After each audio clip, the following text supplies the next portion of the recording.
Бүгін бізде жексенбі, көп жерлер жабық. Демалыс, движение көп емес.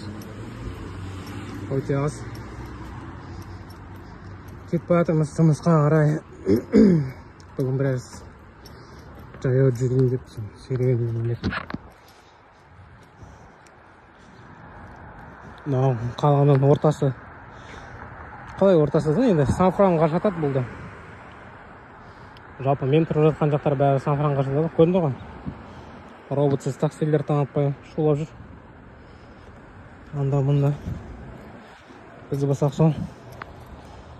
Тіпті заправканың өзі де тыныш болды. 16-шы көшенің бойымен кетіп бара жатырмыз. Жалпы көшенің 24 дейтін бартпен қиылысатын жері, метромен жүретін жері. Наркомандар өте көп болады.